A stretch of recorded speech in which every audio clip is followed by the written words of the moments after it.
Chapter 17, Electrical Energy and Current. So in the past, we learned about gravitational potential energy. So we learned that when you increase the gravitational potential energy, when you lift an object against the force of gravity. So the gravitational potential energy was mgh.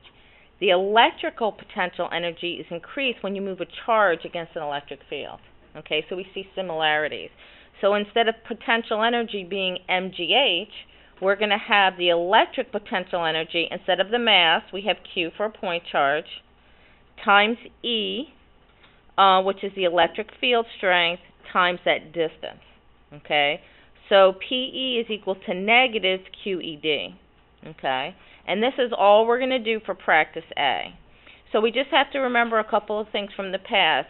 Q, again, is a charge, which is measured in coulombs. E is the electric field, which is either going to be newtons per meter or volts per meter. And then D is the distance, which has to be in meters. Okay. So if we look at this diagram, this is from your textbook, you're going to see it all has to do with the frame of reference. Here, gravity's pulling down. Here we have the electric field strength. Okay, so it's going to increase as we go this way. So this is the example from your textbook. And it says a charge moves a distance. So as we're reading the problem, again, we're going to chunk it, and we're going to write down our given. So we're going to write down in our given that D is equal to 2 centimeters. But centimeters is not our standard unit, so we have to convert the centimeters to meters. In the direction of a uniform electric field whose magnitude is 215 newtons per coulomb, so that's E.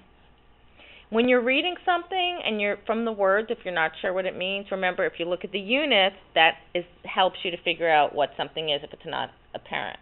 So make sure that you know what the standard units is for each quantity. As the charge moves, its electric potential energy decreases by 6.9 times 10 to the negative 19 joules.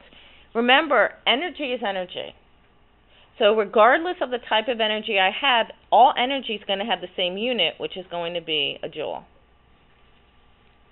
So whether it's gravitational potential energy, electric potential energy, any type of energy, it's going to be a joule.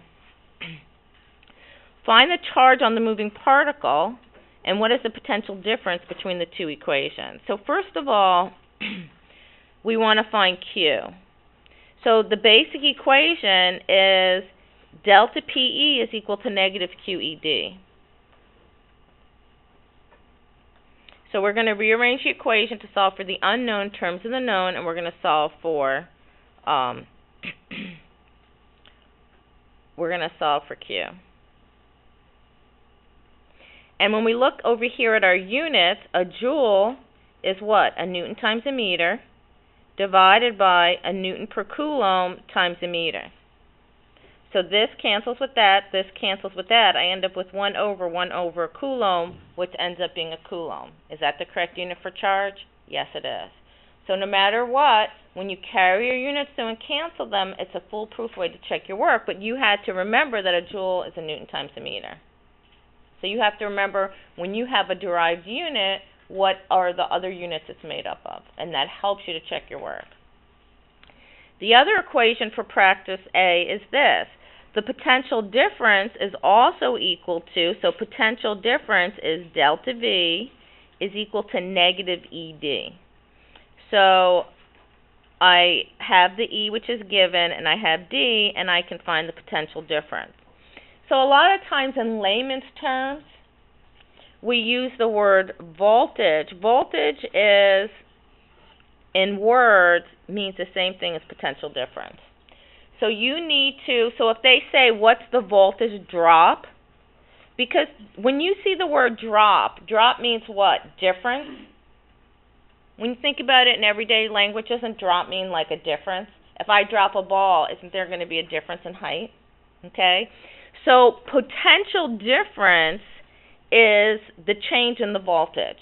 So they might say, you know, what is the voltage drop? What is the potential difference? And those words mean the same thing.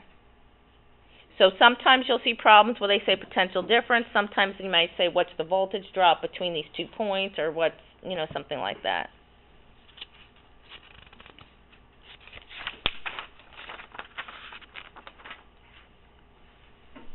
So a more convenient way of expressing the potential energy is the potential difference. So electric potential difference, oh, I put the equation here, and that was the other part of that. So the notes are a little bit out of order.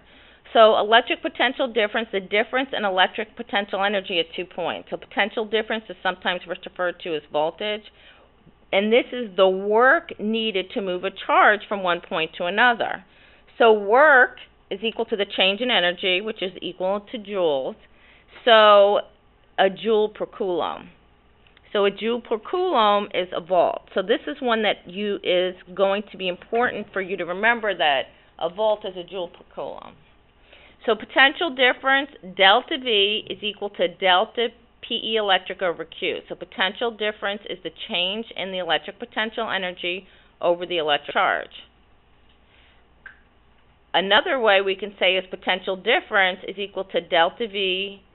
Delta V is equal to negative ED. So we see here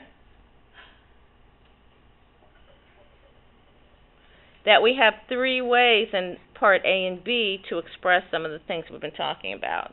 Now we're going to do a lab later in the week where we're going to learn to use a digital multimeter. So a digital multimeter is a device that we talked about before that measures voltage, current, and resistance.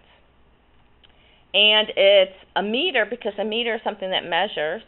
It's digital because it has a digital readout, and it's multi because it measures a multitude of things. Okay.